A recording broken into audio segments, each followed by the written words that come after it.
vamos a hablar acerca de los receptores sensitivos y los circuitos neuronales para el procesamiento de la información. Bueno, entonces primero que todo vamos a decir qué son los receptores sensitivos.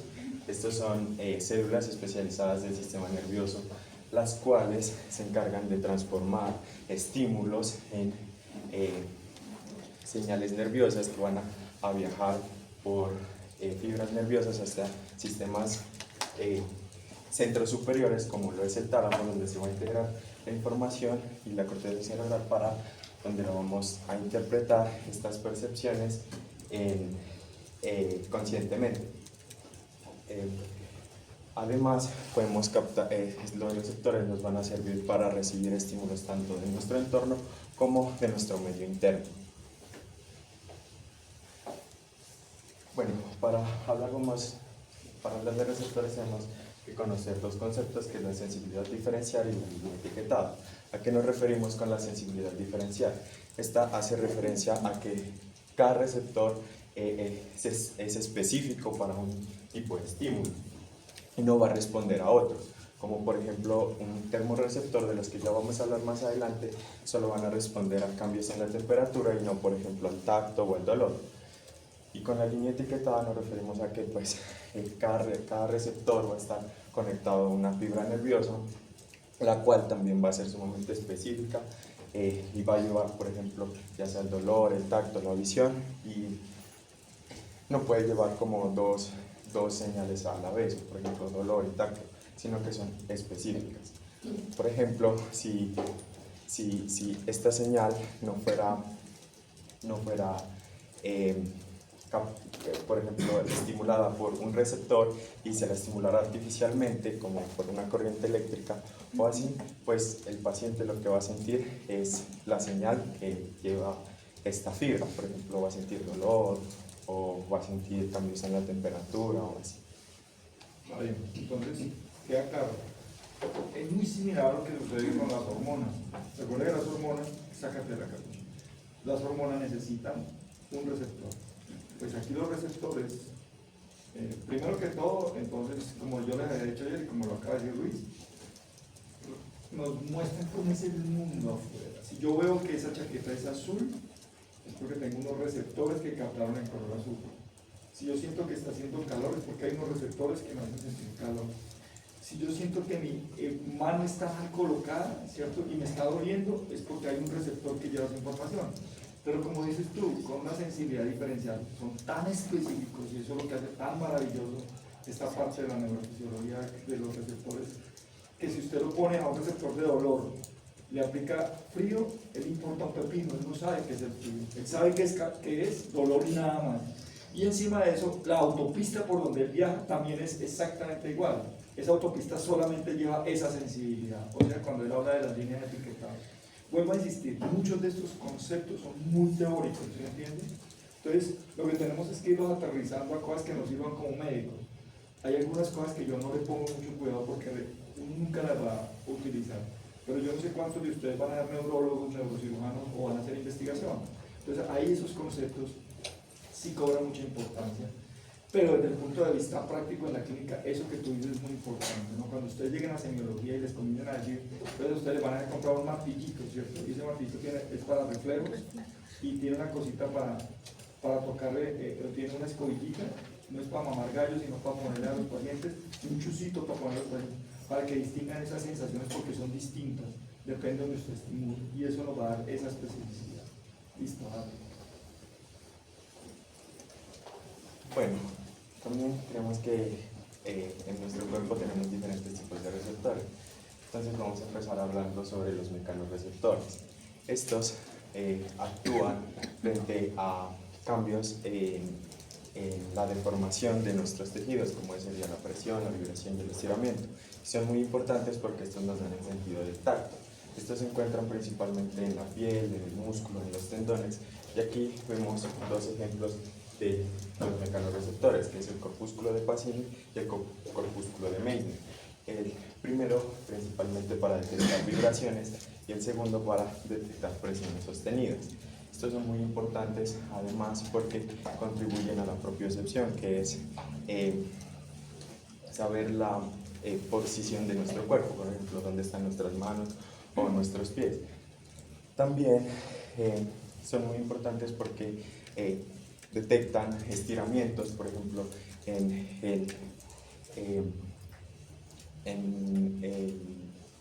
seno carotidio, en donde se van a llamar baroreceptores y van a detectar estiramiento en las arterias para poder regular la presión arterial. También tenemos los termorreceptores. Estos van a actuar frente a cambios de temperatura, ya sea frío o calor. Estos se van a ubicar principalmente en la piel y en el hipotálamo. En la piel nos van a permitir la sensación térmica y en el hipotálamo son muy importantes porque también nos van a permitir poder conocer la temperatura corporal del cuerpo para poderla regular, ya sea con la sudoración o con la vasoconstricción. Tenemos los nociceptores, que estos van a actuar frente a un daño tanto físico como químico y van a llevar el estímulo y van a responder frente a un estímulo de dolor. Estos son muy importantes, se ubican en la piel, en la membrana submucosa y también en la membrana que recubre los órganos. Estos van a ser importantes porque nos van a permitir protegernos frente al daño. Por eso es importante pues, sentir el dolor así sea molesto. Déjala abierta entonces, creo que no hay nadie por ahí. Y pues por eso serían fundamentales para la supervivencia y la respuesta protectora ante lesiones. Paremos de aquí, entonces quiero subrayar los nociceptores porque lo vamos a necesitar mucho para poder entender después en farmacología, el otro semestre en farmacología para poder entender uno de los capítulos más importantes que tiene la farmacología es el manejo del dolor, ¿cierto? Entonces uno no puede manejar dolor, yo no puedo darle a un paciente, por ejemplo, naproxeno, y ya se tanto ustedes van a aprender a formular, darle naproxeno a un paciente, o por qué le doy a otros, le doy fentanilo, y miren lo que estoy hablando, fentanilo, o por qué le doy morfina, ¿cierto? Y a otros por qué le doy acetaminofén. Entonces los nociceptores cobran un valor importantísimo y el mecanismo de acción no es lo mismo cómo actúa el acetaminofén, cómo actúa el diclofenaco, a cómo actúa el fentanilo. ¿Se entiende? Para calmar el dolor. Algunos, como el remifentanilo, que es 1000 veces más potente que el mismo fentanilo, se utiliza como anestésico general, ¿cierto? Cuando es simplemente un opioide. O el acetaminofén, que es uno de mis medicamentos favoritos, ¿cierto? Porque quita el dolor desde el punto de vista central o desde el punto de vista periférico. Pero la única manera es entender dónde están ubicados los nociceptores. La palabra nociceptores se escribe con C, como está escrita allá, y significa receptores de dolor especial.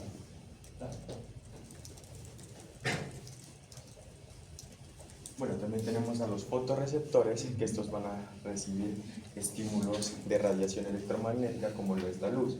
Estos se ubican específicamente en la retina de nuestros ojos y son importantes ya que vamos a tener dos, que son los bastones que permiten detectar la luz tenue, que nos sirve para la visión nocturna, y los conos que nos permiten para distinguir los colores, principalmente para cuando hay bastante luminosidad como es en el día. También por último vamos a tener los quimioreceptores. Estos van a actuar frente a sustancias químicas como lo son el oxígeno, el dióxido de carbono y también frente al sodio. También son importantes saber que se encuentran en las papilas gustativas y nos van a ayudar a sentir el gusto y también el epitelio olfatorio para sentir los olores. Estos también se encuentran en los cuerpos carotídeos ayudándonos a detectar la presión de oxígeno y CO2. Además se encuentra en el hipotálamo ayudándonos a saber cuántos niveles de sodio hay en nuestro cuerpo, o sea, la osmolaridad. También además se encuentran en el bulbo raquídeo ayudándonos a controlar el pH. Estos pues, como ya lo dije, pues también causan y nos ayudan para la sensación de hambre y sed, y después también que se encuentran en el hipotálamo. Vale, entonces, ¿qué es lo que vamos a hacer? Fíjate que ya nos dijeron cuáles son los receptores que tenemos. Entonces, lo que vamos a hacer en las siguientes clases es ir desarrollando cada uno de ellos. Por eso hay gente que va a hablar de visión, hay gente que va a hablar de audición, hay gente que va a hablar de gusto, ¿cierto? Los barorreceptores ya los vimos, ¿se acuerda que ya los vimos cuando vimos cardio? Los quimiorreceptores ya los vimos cuando vimos respiratorio. Entonces ya algunos ya los hemos ido desarrollando. Por eso les decía a ustedes cuando veíamos esas partes que esos hacían parte de otros que ya habíamos visto. ¿Listos? Dale pues. Bueno, pues en cuanto al potencial del receptor, tenemos que el potencial del receptor es el cambio de un estímulo eléctrico de la membrana pues, del receptor. Tenemos que este de aquí es como es la primera fase en donde el estímulo físico-químico se convierte en lo que es una señal eléctrica. Para su generación, tenemos que primero debe llegar un estímulo que debe activar al receptor. Una vez que se activa el receptor, este va a sufrir unas deformaciones o unos cambios estructurales que va a abrir unos canales iónicos y va a comenzar la entrada de lo que es el sodio. Y una vez que entra el sodio va a generar una despolarización que este de aquí tiene que alcanzar un umbral. Y una vez que alcanza el umbral es lo que se conoce como el potencial del receptor, y este de aquí es el principal para que se dé el inicio de toda la actividad nerviosa que procese la información. Una vez que el potencial del receptor vaya aumentando gradualmente, este de aquí va a generar un potencial de acción a la neurona para que la neurona se encargue de llevar el estímulo. Entonces, acá tenemos un gráfico en el cual tenemos que el potencial de la membrana de reposo pues de la célula receptor es de -90, y una vez que ya llega el estímulo el químico físico, pues lo va a hacer como una señal eléctrica. Entonces tenemos que comienza tiene una deformación, se abren los canales eléctricos, como anteriormente lo dije, entra el sodio y se comienza una despolarización hasta que comienzan gradualmente unos potenciales de acción. Y esto de aquí es muy importante, también lo podemos ver en lo que es en el corpúsculo de Pacini. Debido a que en el corpúsculo de Pacini también es un mecanorreceptor que es muy susceptible a lo que es las deformaciones. Entonces, en el corpúsculo de Pacini vamos a tener también que sufre la deformación, y una vez que sube la deformación, pues nuevamente se van a abrir los canales los canales iónicos, entra el sodio, se va a dar el potencial de receptor. Posteriormente se da otra vez la acción del potencial, el potencial de acción y para llevar la información. Y la información se va a ir por medio de los nodos de Ramping, los cuales son canales que son ricos en canales iónicos, y va a llegar con una conducción saltatoria. Listo, paremos acá. Entonces aquí es la parte de la medicina y de la fisiología, donde yo lo comparo con lo que le pasa a uno a veces, ¿no? Pues me pasa a mí. Yo a veces me pregunto, ¿cómo hijo de madres es que funciona la televisión? ¿Sí me entienden? Entonces, por más que nos lo explican, yo no puedo entender. ¿Cómo hijo de madre puede uno ver algo que está sucediendo en otra parte del mundo y lo puede ver en otro? O cómo las canciones se pueden reproducir, como yo puedo escuchar a Frank Sinatra ahora cuando Frank Sinatra murió a finales de los 90, ¿sí me entienden? Entonces la pregunta es, para mí es un misterio, y yo por más que intento, mi cerebro no alcanza, porque tengo un cerebro chiquito. Entonces lo mismo le pasa a la demás gente. Y hoy, con esto que le acabo de explicar, para mí, en cambio los médicos nosotros sí entendemos cosas que la demás gente no es capaz de captar. Para nosotros se vuelve muy sencillo. Recuerden ustedes las primeras clases que yo dicté de fisiología. ¿Se acuerdan cuando hablamos y yo jodía con el sodio y el potasio y les decía que uno es cation, que el otro es anión? Y en la siguiente clase hay una clase que se llama potencial de acción. Y yo les decía que ojo con los potenciales de acción, y había una clase que yo les había dictado que se llamaba transporte a través de membranas, para poder entender qué es transporte pasivo y qué es transporte activo.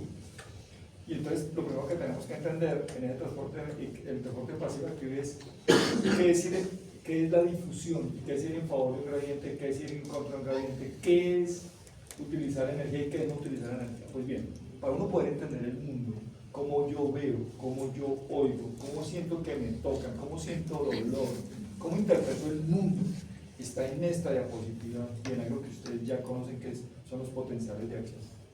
Todo se resume a lo mismo.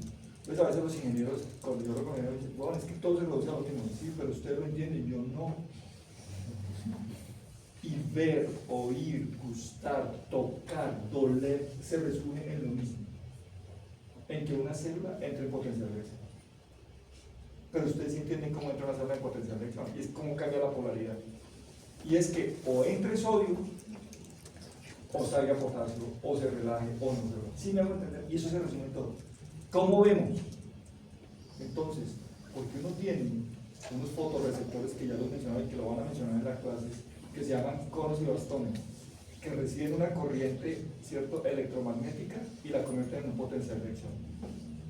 ¿Cómo oímos? Una corriente de aire, ¿cierto?, mecánica, que se convierte, cuando comienza a vibrar el tímpano y empuja unos huesecillos y los huesecillos mueven un líquido que se llama pelinfa y abren unos canales de sol y potencial de acción. ¿Y cómo nos duele? ¿Y por qué sentimos cuando nos tocan? Porque cuando él lo está explicando, cuando nos tocan, deformamos unas células, abrimos canales de sodio y entran y se forma un potencial. Y todo termina en un potencial de acción que manda una información al cerebro y el cerebro lo interpreta. Ahora, lo complejo es saber en el cerebro arriba quién interpreta qué. Ahí está la clave. ¿Y se acuerda que él empezó hablando de que son específicos? Entonces, yo dije que las autopistas eran específicas. Pues tienen que ser así, o si no revolveríamos todo. Y el cerebro sabe qué es dolor, qué es frío, y lo interpreta y nos lo va a interpretar. Y saben qué es azul, qué es verde. Una de las grandes incógnitas que siempre se ha dicho es, ¿y será que el azul que yo veo será el mismo azul que tú ves o que tú ves? Puede que el azul que yo vea, ¿y quién me dice a mí que el azul que yo estoy viendo, usted lo está viendo verde? Quizá. Y ni siquiera pongan a pensar, porque si así cae y me sacan infartar ahorita, usted imagina pensar, déjenlo ahí nomás. Vayan a desayunar ahorita tranquilo. Y déjenme a mí que pienso huevonadas a veces, me siento en las madrugadas cuando no tengo nada que hacer, y estoy con mis insomnios terribles y comienzo a pensar estupideces en la vida.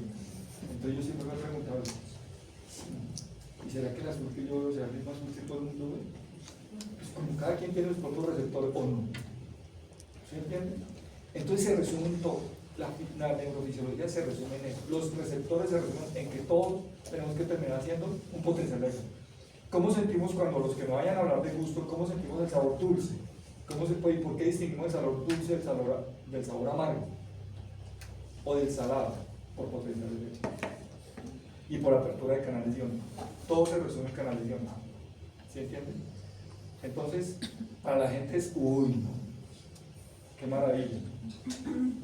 Pues la misma huevonada que hacen los ingenieros con nosotros, ¿me entienden? Que le dicen a uno, ¿cómo se hace? ¡Tic! Escuchan un botón y ya. Yo me siento tan miserable ese día cuando se me daña el computador y yo digo, es que no puedo, yo quiero encenderlo. Un día cogí un computador y lo tiré contra la pared porque no podía, tenía tanta rabia ese día, pero tanta rabia que no pude hacer algo. Entonces un compañero lo limpió, menos mal que no se dañó. Entonces, ¿qué pasó? Peor me puso. O sea, en lugar de arreglarme la vida me la complicó. No me haga eso porque me hago más miserable me siento en la vida cuando yo no entiendo las cosas. Lo mismo le pasa a la gente. Entonces cuando uno sí sabe cómo es que sentimos, cómo vemos, cómo sentimos los sabores y por qué se dañan. La única manera para usted saber cómo se daña algo es que usted entienda cómo funciona. Y nosotros sí sabemos cómo funciona. Y aquí está la clave en esa época. ¿Sí? De algo que usted ya sabe. Usted ya aprendió, es simplemente poner que algo que usted ya maneja perfectamente bien. Eso espero. Eso espero que se vayan para clínicas que lo manejen perfectamente. Diga pues. Bueno, también tenemos a lo que es la codificación de la señal, que la codificación de la señal se resume a cómo el sistema nervioso interpreta toda la información que le llega. En este vamos a encontrar dos cosas, que es la frecuencia de disparo y la sumación espacial. La frecuencia de disparo tenemos que es cuando aplicamos un estímulo demasiado grande, de igual manera va a ser su respuesta. En cuanto a la sumación espacial, vamos a tener que varios receptores detectan un mismo estímulo que conlleva a amplificar la señal total. En cuanto al gráfico, podemos decir que pues, a mayor estímulo, en el gráfico vamos a tener la fuerza del estímulo y la potencial del receptor. Cuando aplicamos una mayor fuerza de estímulo, también el potencial de receptor también va a ser mucho mayor. También vamos a encontrar que cuando aplicamos un estímulo muy pequeño, lo que es el potencial del receptor también va a crecer ligeramente, y esto de aquí lo que nos hace hacer como una sensibilidad muy, ¿cómo decirlo?, muy fina. Y también arriba vamos a tener lo que es una meseta, y en esta meseta la tenemos debido a que el potencial del receptor tiene que tener un límite fisiológico y no se puede despolarizar indefinidamente. Ya, entonces a esto lo que habla es esas capacidades que tenemos. Voy a poner un solo ejemplo para que lo entiendan. ¿Por qué somos capaces de distinguir los azules? De azules muy oscuros, azules más claros, azules. Sí, entonces es lo que él hablaba de la capacidad de especificidad que podemos tener. Eso depende de todo esas dos cosas que se llaman frecuencia dispar y sumación espacial, fue lo que habíamos visto ayer. Habíamos hablado de sumación espacial y de sumación temporal. Eso es lo que está diciendo ahí. Entonces depende de la cantidad de estímulos, la frecuencia con que lo mande y la cantidad de estímulos al mismo tiempo que se capte. Eso lo vamos a ir entendiendo con otras exposiciones. También tenemos la adaptación de los receptores. Cuando tenemos algunos receptores, cuando se le aplica un estímulo constante, estos de aquí dejan de responder o lo hacen con menos intensidad. Entre ellos tenemos los receptores tónicos, que son los de adaptación lenta, que responden continuamente a lo que son estímulos persistentes. Y esos de aquí son útiles para detectar, como lo es la propiocepción, que es pues, la posición del cuerpo sin necesidad de verla. También, por ejemplo, tenemos aquí que cuando tenemos una quemadura o una lesión, los nociceptores nos van a decir que tenemos que proteger esta zona para que no empeore, y esa de aquí pues, va a tener como un dolor constante. En cuanto a los receptores fásicos o los de adaptación rápida, vamos a tener que si a ellos se les aplica un estímulo constante, no va a importar porque ellos solo responden al inicio y al final de cada estímulo. Y como lo dije, dejan de responder si es constante. Como por ejemplo en el uso de un reloj. Cuando usamos un reloj, primero los sentimos el reloj, pero después de un momento dejamos de sentir el reloj. Pero si lo volvemos a pulsar, volvemos a sentir el reloj. Eso es como las novias, después de 50 años, ¿sabe qué?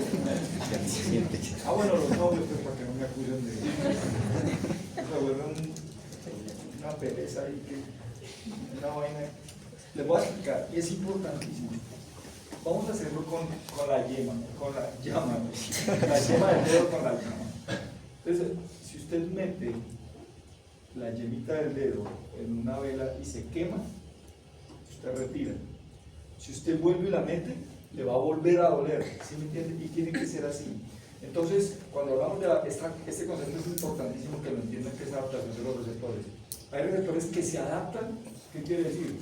Por ejemplo, esa es la magia de cuando usted está en carnavales, se le arriman 10 manes y lo comienzan a joder, a tocar, y cuando usted se da cuenta ya no tiene celular. Ya no tiene billetera.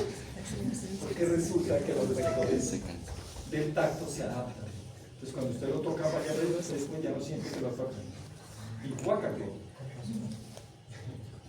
Siendo miserables que es su vida. O sea, toman esas más de que toman ya en un libro de Gator leyendo todo. Ustedes nada que pueden aprender esa vaina, ¿me entienden? Sí, así es que actúa. Cuando uno lo toca varias veces, llega un momento en que usted deja de sentir. Entonces hay receptores que se adaptan. Les voy a poner un ejemplo clásico y ya lo hemos visto acá. El CO2.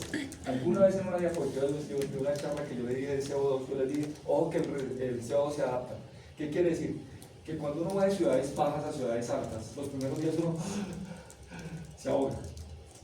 Pero después del tiempo usted se enseña a vivir. ¿Y por qué se enseña a vivir? Porque los quimiorreceptores, ¿se acuerdan que cuando hablamos de CO2 hablamos de quimiorreceptores centrales? Se adaptan. Ya dije, yo no sé, me importa un pepino, usted vive con el poquito oxígeno y con muchos CO2 que pueda ocasionar y usted se adapta a vivir así. Entonces hay receptores que se adaptan. El de la jalada del pelo, uy, ese es genial. O sea, ustedes no jugaban en el colegio así, que uno le dio algo, acá sí que le va a jalar el pelo, y uno le jalaba a ese man, uy, eso era emocionantísimo.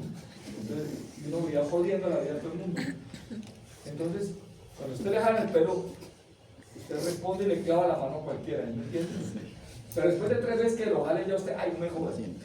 Porque el cabello tiene unos sensores que se adaptan muy rápido. ¿Sí entiendes? Pero los del dolor no se pueden adaptar. ¿Te imaginas donde uno se adaptara a la de la llama que les digo yo?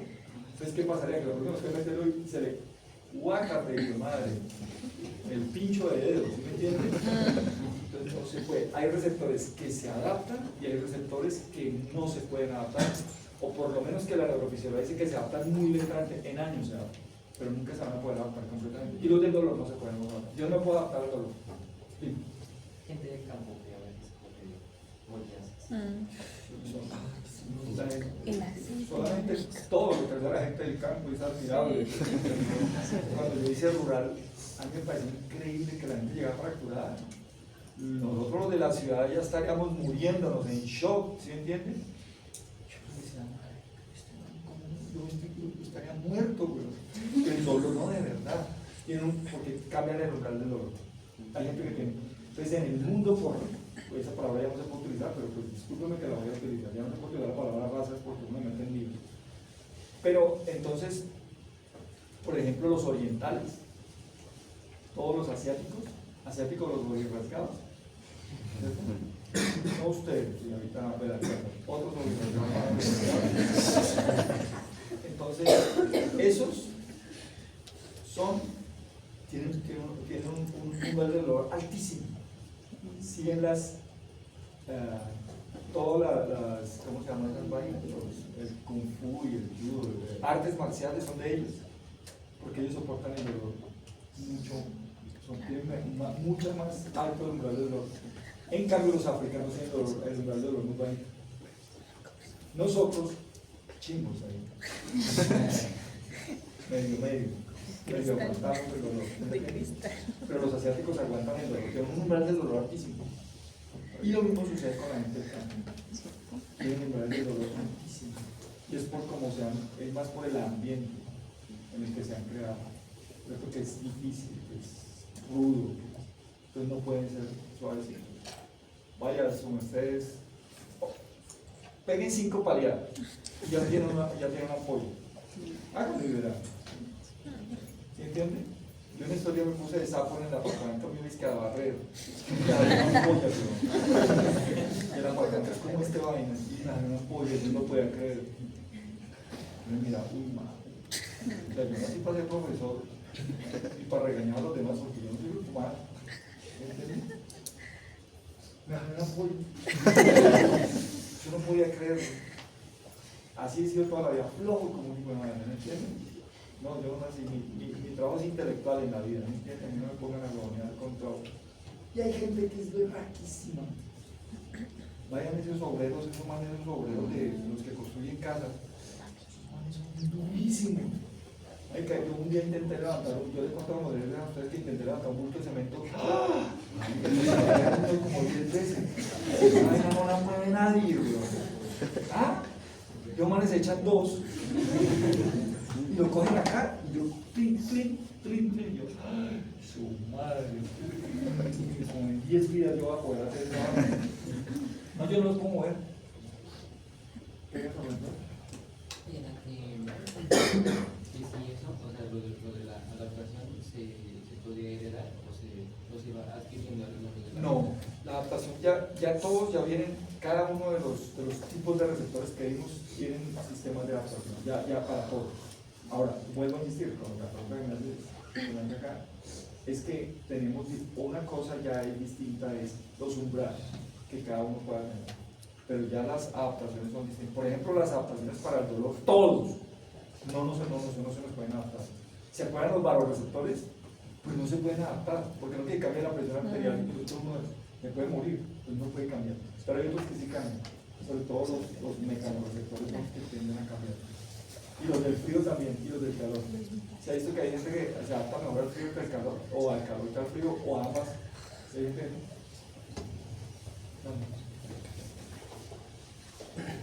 Bueno, pues también tenemos aquí las fibras nerviosas, que las fibras nerviosas pues son prolongaciones de las neuronas que son encargadas de transmitir los impulsos eléctricos desde una zona nerviosa a otra. Aquí es muy importante entender que es muy importante lo que es el diámetro y el diámetro y la mielina. Tenemos a una fibra que es más gruesa, la cual al ser más gruesa va a tener una menor resistencia interna iónica, por lo cual esta de acá va a tener una conducción mucho más rápida. Vamos a tener también lo que son fibras con mielina, que la cual es una capa aislante, y aquí pues va a haber por la capa aislante va a haber una conducción saltatoria que es del nodo de Ramberg a nodo de Ramberg, y también pues esta de aquí va a tener una mayor velocidad.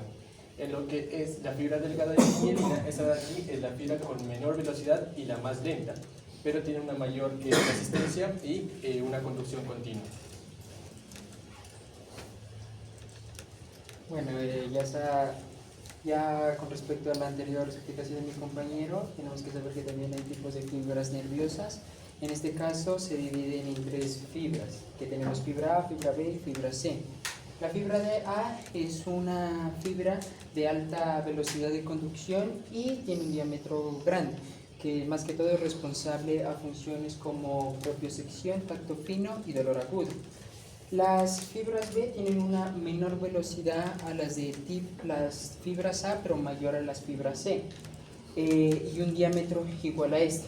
Estas más que todo están involucradas en el sistema nervioso autónomo, y las fibras C tienen una menor velocidad y diámetro y son responsables de dolor crónico y funciones autónomas. Algo que hay que tener en cuenta, que aquí cuando estamos hablando de las fibras, no podemos decir que tiene una velocidad lenta, porque si estamos refiriéndonos a una velocidad lenta, nos estamos refiriendo a un tipo de enfermedad como lo que es la miastenia gravis. Siguiente diapositiva. Esto no me meto porque usted ya lo conoce y con... Entonces, usted aquí- mira neuro, ¿no? Con la rama. La mira más que yo. Entonces aquí con respecto a tipos de fibras, tenemos que tanto las fibras de tipo A como las fibras de tipo B tienen lo que es la mielina, por ende van a tener una velocidad de conducción más elevada a comparación de las fibras C, que son fibras que no contienen lo que es la mielina. Lo que aquí hace diferencia de que también tengan una velocidad de conducción más alta y otra más baja es según el diámetro que estas tengan. Y con respecto a lo que es la de mielina, los de fibra A, tienen subtipos, los que son alfa, beta, gamma, delta. Y con respecto a esto tienen diferentes funciones. Por ejemplo, las fibras de subtipo A, de tipo A alfa, son motoras, y más que todo es para ayudarnos a la contracción muscular. En cuanto a las fibras B, nos van a ayudar a autónomas preganglionales, y las de fibra C nos ayudan para el tacto grueso, el picor, el dolor y otras funciones. Algo que hay que tener en cuenta es que gracias a la mielina aumenta la velocidad junto con el diámetro que estas fibras tengan. Mire, vamos a poner solamente para que vean un ejemplo.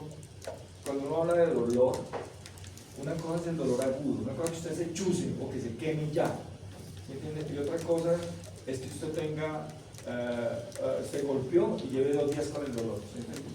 Entonces, mire, el dolor agudo es transmitido por fibras rápidas, A delta, que son fibras que transmiten el impulso a 60 a 30, de entre 6 a 30 metros por segundo. Imagínate 30 metros por segundo, es mucho más que ir abajo, pues, a la salida, en un segundo.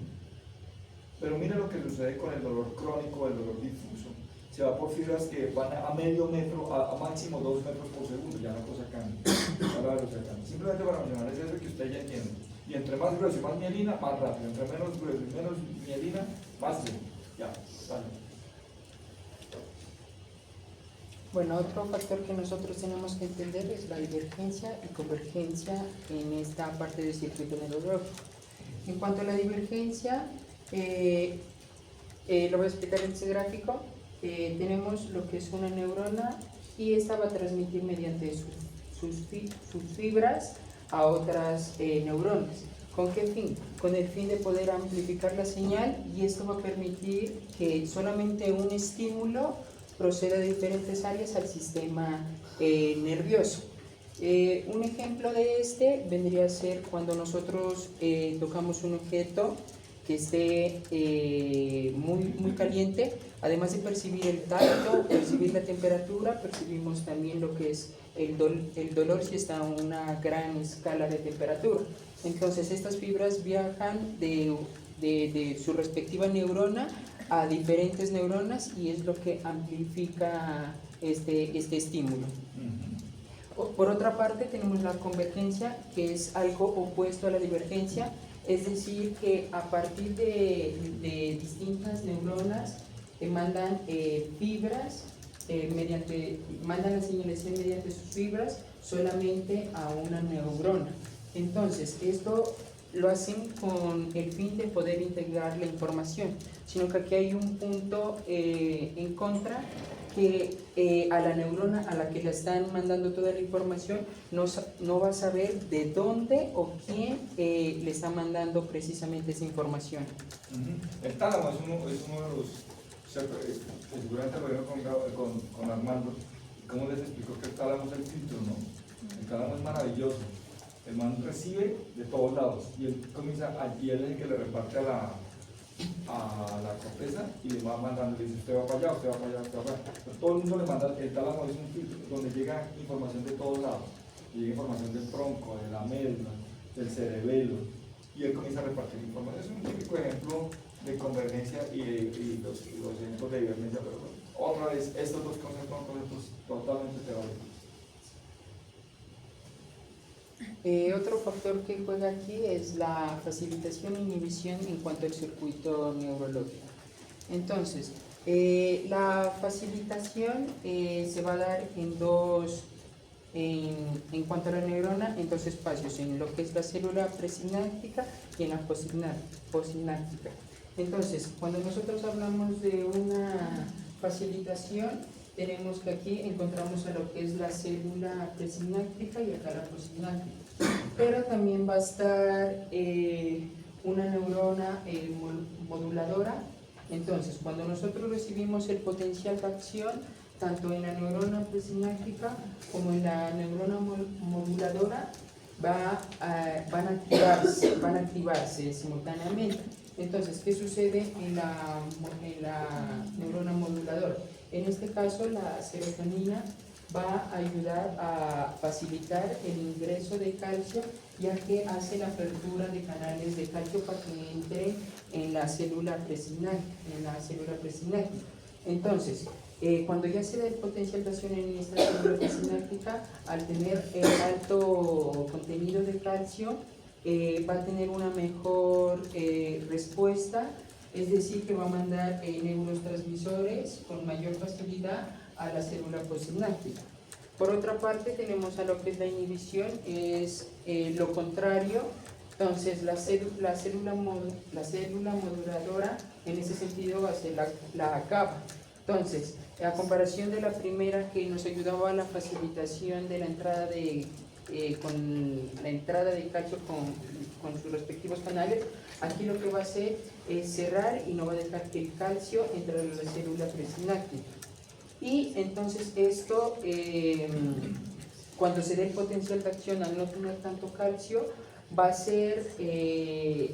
a mandar escasez de neurotransmisores, o se podría considerar también una concentración nula. Por otra parte, en la célula posináptica, entonces también tenemos lo que es la facilitación y la inhibición. En cuanto a la facilitación, gracias a que se mandó muchos neurotransmisores a esta célula posináptica, va a entrar demasiado calcio va a entrar demasiado sodio en esta, y por lo cual va a despolarizarse con mayor rapidez, llegando a pasar el valor umbral, y va a seguir continuando con el potencial de acción. Además de esto, es que como hay tantos neurotransmisores, va a ser ya en la célula posináptica, sus receptores van a ser ya más sensibles a esto. Por otra parte, tenemos a lo que es la posináptica en inhibición.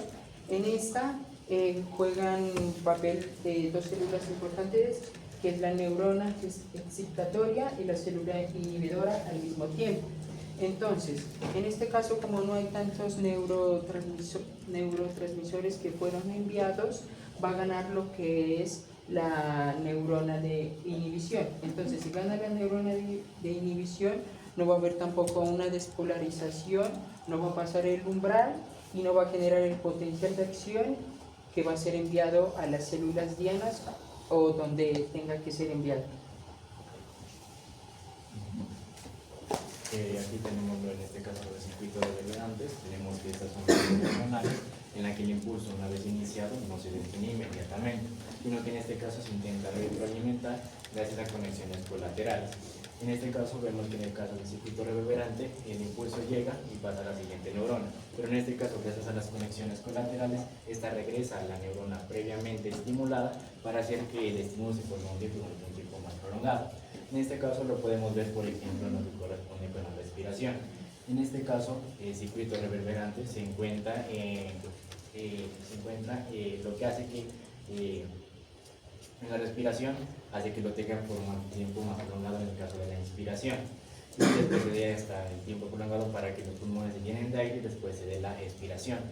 Otro caso en el que se puede encontrar esto de los circuitos reverberantes en el caso de la marcha. Esto es lo que hace que tengamos un tono más controlado de manera automática y no que estemos realizando un control consciente en cada movimiento.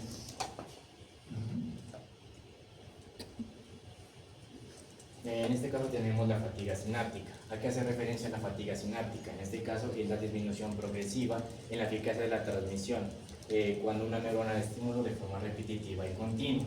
En este caso tenemos una imagen donde se da una completamente normal. En este caso llega el agregado del impulso nervioso, lo que hace que se dé la liberación de neurotransmisores en forma de vesículas y se ha captado los neurotransmisores en la neurona postsináptica. Pero ¿qué es lo que pasa en la fatiga sináptica? En este caso tenemos que puede ser que se da por un agotamiento en las vesículas de los neurotransmisores en la membrana presináptica. También puede ser que haya una disminución en la entrada de calcio a la terminal, lo que hace que haya menor liberación de neurotransmisores.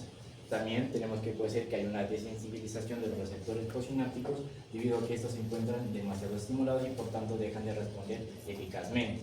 Y otra es el consumo de la energía, que en este caso sería la ATP, ya que al estar tanto tiempo excitada hace que disminuya la eficacia y por tanto no pueda corresponder de la manera más adecuada. Y en este caso... Entonces yo sí quiero siempre activar con la... ¿Cuántos de ustedes estudian trasnochando? ¿Cuántos? ¿Cuántos les gusta trasnochar? Dame la mano, yo quiero ver. Trasnochando. Lo último que se puede hacer es trasnochar estudiando. No sirve para nada. Porque el cerebro hace una cosa que se llama fatiga sináptica. Usted puede estar despierto, usted ese día se luce y se toma 2 viversinas. Usted la saca del estadio. O se toma un tinto más cargado que de costumbre. O si ese día usted logró sacarla del estadio, pues compra el que da alas.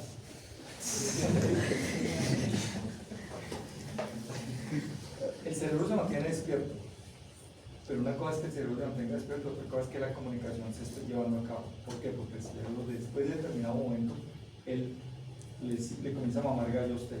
Usted está despierto, pero no está captando nada, porque él sufre de esta vaina que se llama fatiga sináptica. ¿Se entiende?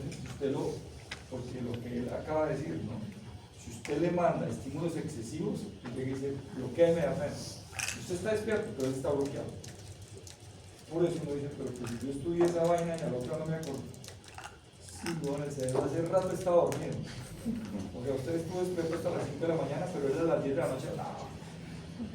Él se acostó a las 3, como ustedes cuando se acostan a las 3, ¿no? Y dice, ay mamá, anoche me acosté a las 3. O sea, a las 10 de la noche se arriman y cuenta, a la 1, a las 2 y a las 3, y se tiran a dormir. Así es el cerebro. Y llega un momento en que pasa esto.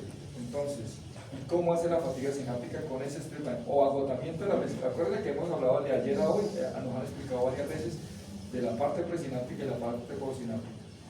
Y nos han hablado de la importancia que tiene el calcio para abrir canales, para que la presináptica pueda secretar mayor cantidad de neurotransmisor. Y el neurotransmisor no tiene que caer en el espacio sináptico, pero lo tiene que esperar un receptor postsináptico. Entonces, mire lo que hace la fatiga sináptica. Uno, o agota las vesículas de neurotransmisor, o sea, de la parte presináptica, o desensibiliza los receptores, ¿cierto? O hace agotamiento del neurotransmisor. Por más que usted esté despierto, lo que usted necesita en el momento de estimular ya no lo va a poder estimular más, porque el cerebro tiene un momento, tiene límites. Y él dice, hasta aquí llego yo no voy a llegar más. Entonces, entre más descansado usted estudie, le va a ir muchísimo mejor. Muchísimo mejor. Entonces, es no fraccionarle las estudiadas al cerebro. ¿Qué quiere decir? Que no estudiar todos los días. que ponerse a estudiar el último día, porque el cerebro se le va a mamar en un momento ahí, se bloquea. Y entonces usted dice, uy, pero es que yo estoy todo. Pero usted se da cuenta que hay unas partes que las tienen bien claras y otras ni forma. Ni forma. ¿Estamos de acuerdo? Entonces, siempre les digo, ojo que es el clásico ejemplo de fatiga sináptica está en ellos. Bien. Esa parte misma de actividad, o sea, si uno se pone a trasnochar mucho tiempo, no puede llegar a un punto de adaptación. Sí, pero la noche está para otras cosas, porque entonces ahí viene un juego de hormonas. Y hay una hormona, ¿cierto?, que se llama melatonina. Y la melatonina se secreta después de las 9 de la noche, está adaptada para dormir. Usted se puede adaptar, ¿cierto? Pero no es lo mejor. Créame que no es lo mejor. Porque si usted, ¿cómo podría funcionar como usted dice? Si usted duerme todo el día, entonces usted se adapta a dormir todos los días, todo el día, y solamente trabaja por la noche. El cerebro le va a funcionar chévere. Pero es que estamos hablando de fatiga, de que se cansa.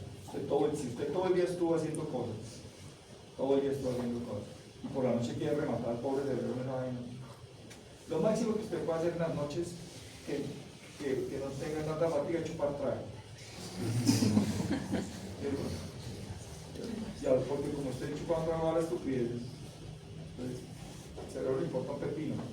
Pero imagínate lo que cuando usted está estudiando, usted está forzando el cerebro a hacer una cantidad de comunicación. Él se le va a aguantar, vuelvo a insistir, se le aguanta hasta las 10, 11 de la noche. Todavía un pecador que lleva así. No recibe más información. Y uno se da cuenta con usted llega un momento que usted dice, uy, no, ya no estoy entendiendo nada. Usted lo han experimentado. Esa es otra cosa. Entonces, miren la diferencia. Si usted madruga, pero madrugar no es que usted se acostó a las 3 y se levantó a las 5 porque entonces son 2 horas. Es que usted se acostó a las 11 y se levantó a las 4, por ejemplo. Entonces le dio 5 horas de descanso al cerebro. Listo, se está arrancando de cero. ¿Sí me van a entender? Es mucho más efectivo madrugar que dormir. Está totalmente comprobado. Totalmente comprobado. Ahora, lo que pasa es que hay gente que se adapta mejor a la noche y hay gente que se adapta mejor al día. Pero yo vuelvo a decir, estamos hablando de fatiga. Sí, si usted se adapta mejor a la noche, entonces se llaman alondras y búhos, ¿no? Esos son nombres en neurofisiología. Entonces, las madrugadoras y los búhos que son nocturnos. Sí, chévere, pero el ser nocturno, si usted ha descansado lo suficiente. Usted dice, voy a estudiar a partir de las 12 de la noche, listo, pero entonces me acosté a las 7 de la noche y descansé por lo menos 5 horas. Pero si usted le dio derecho, el cerebro le va a cansar. Como es lógico, eso no necesita ser uno profesor de nada para entender esa parte.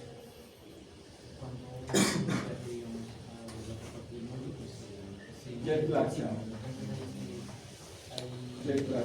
El cuerpo se adapta, pero digamos, una fatiga Claro que hay fatiga, claro que hay fatiga, pero la adaptación ahí es hormonal. Melatonina, la pineal. La pineal hace una secreción de serotonina versus melatonina toda la noche. Y si yo les doy que van a pagarse ustedes, ¿no? De fisiología, la pineal es genial. Ahí tengo un día completo de cómo se secreta y a qué hora es que usted debe ir al gimnasio, a qué hora es que usted tiene que presentar exámenes, a qué hora es que usted tiene, por ejemplo, yo creo que tengo esa diapositiva, por ejemplo, a las 10 de la noche el intestino deja de funcionar. Y ustedes tragando robando el queso a las 12 de la noche en la casa de mi mamá. Y el intestino está, ay, no, yo no trabajo sino hasta las 10 de la noche. Y el sueño profundo llega a las 2 de la mañana. A las 2 de la mañana. Por eso los ladrones. A las 2 de la mañana, se dice que los ladrones entran a las 2 de la mañana. Ya está ochandoso. Levanten a las 2 de la mañana, viven al perro de Chandos, que está fundido, hermano. Que no sirve para nada los perros. Si hicieran turno, por lo menos. Pero esos perros de ahora, que entra un ladrón y le da el ataque. ¡Ataque! ¡Ah! Es falta. Por eso lleva una balaca, los perros que muerden y que atacan. No, ese Chandos es más delicado que mis manos, mejor dicho. Entonces, ahí juega un papel importante las hormonas. Por ejemplo, ¿ustedes no les ha pasado que a las 4:30 de la mañana ustedes se duermen y a las 4:30 de la mañana todos, y experimentenlo esta noche, y a las 4:30 de la mañana usted le vuelve a echar mano a la cobija? Porque el cuerpo desciende la temperatura entre las 4 y las 5 de la mañana, la temperatura del cuerpo desciende, y usted vuelve y busca la cobija, sin darse cuenta. Usted está dormido y vuelve y se arroja. Usted se quita la cobija por a las 3 de la mañana, a las 2, pero a las 4 la vuelve a coger. Es porque la temperatura desciende. ¿Sí? Por ejemplo, estar activo 10 de la mañana, hora precisa para hacer deporte, ir al gimnasio, 5 de la tarde. Pero si usted va a las 5 de la tarde, yo soy un tipo envidioso y soy mala gente, yo veo, usted ve estos manes que pagan a las 9 de la mañana en bicicleta, yo malditos, y yo trabajando, weón, yo digo de las 7 de la mañana, ¿cómo uno puede estar un miércoles en una bicicleta a las 9 de la mañana, weón? O sea que ese man salió a las 7 de la casa, va a llegar a las 10, se va a bañar, y son las 12 del día, el man empezó a trabajar y yo ya llevo 6 horas trabajando, pero qué envidia tan hijo de madre, o sea, ser pobre es lo peor en esta hijo de madre. ¿Sí o no? Y trotando, que se les dañen los tobillos y las rodillas, malditos. ¿Me entiendes? El puro mala gente que soy envidioso, que soy yo, gas. Pero sí, solo, dale, vamos a acabar. Ya me aburrí que voy a ir a desayunar. Ya tenemos aquí donde tenemos a un paciente de 55 años en el cual tenemos que refiere que no siente la pierna derecha, siente que se lo adormece y siente que a veces le quema. En este caso tenemos la historia clínica en la cual adjudica que hace 2 semanas sufrió un accidente en una caída de la moto. En este caso el paciente presentó hipoestesia, la cual es la disminución en la sensibilidad y da la sensación de unas corrientes en la pierna derecha. Además se argumenta que el dolor aumenta cuando alguien le hace la punción y luego le toca suavemente. Y tenemos que en este caso no presenta pérdida completa de la fuerza, pero que le da como inseguridad a la hora de caminar. Tenemos que aquí se le hizo un examen físico en el cual se le realizó una punción con una aguja en la cual adjudicó que no sentía bien esta punción. Además realizó una prueba que es con algodón para ver el tacto fino, donde dijo que apenas lo sentía. Y después se realizó una prueba de propiocepción donde se le pidió que cerrara los ojos y moviera los dedos de la pierna. En este caso decía que no sabía hacia qué lado se movía, por tanto estaba afectado en este caso la propiocepción. Tenemos que aquí la impresión diagnóstica porque es una lesión parcial de las vías sensoriales. Entonces aquí, ¿qué fue lo que se detectó que estaba afectado? Tenemos que estaba afectado los mecanorreceptores cutáneos. En este caso estaba afectado el corpúsculo de Merkel y el corpúsculo de Mérida, ya que tenía dañado porque no percibía muy bien el tacto. Además, aquí tenemos que tenía dañado los nociceptores debido a que tenía la punción constante que a veces le quemaba. Y también tenía que los propios sectores musculares y articulares estaban dañados, por eso no identificaban la posición hacia donde giraba el dedo de los pies.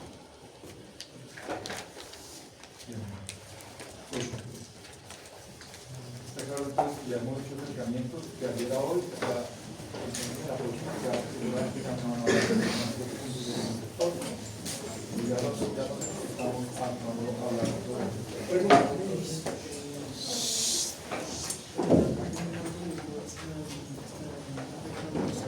Vamos a ver cómo nos van a contar los de visión. Allá. ¿Qué pasa con los receptores del dolor en la diabetes? Sí, lo que pasa es que en la diabetes mellitus, por la acumulación de unas sustancias, despulen a las vías, entonces la sensibilidad son las primeras que se afectan en ellos. Entonces el problema de ellos es que tienen la sensibilidad disminuida, por ejemplo al dolor. Por eso los diabéticos tienen tantos problemas. Es por el metabolismo de los carbohidratos que afectan, despulen unas vías, le quitan mielina y otras cosas, y hacen que la sensibilidad disminuya. Respecto al umbral de dolores, ¿se puede cambiar con la edad?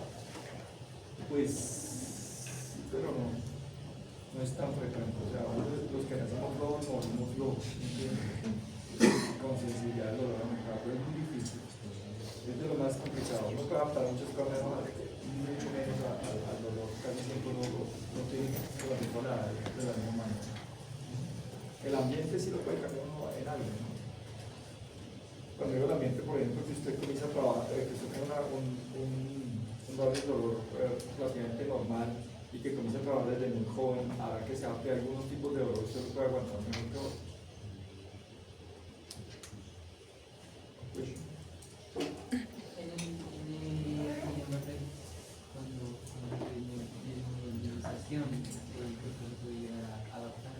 no, lo que pasa es que Guillain-Barré es, primero es una infección viral, ¿recuerda usted? Va de distal a proximal, ¿no? Pero la afectación es de otro tipo, o sea, adaptarse no. Usted tiene que solucionar el problema o termina muriendo. Pero adaptarse no. O solucionar el problema, que es que el virus se vaya, o si regresa, pues que regrese de la manera, pero tiene que volver a estar normal, o quedar con consecuencia, pero no volver a no adaptarse. Si la cosa no mejora, también te va a quedar con consecuencia.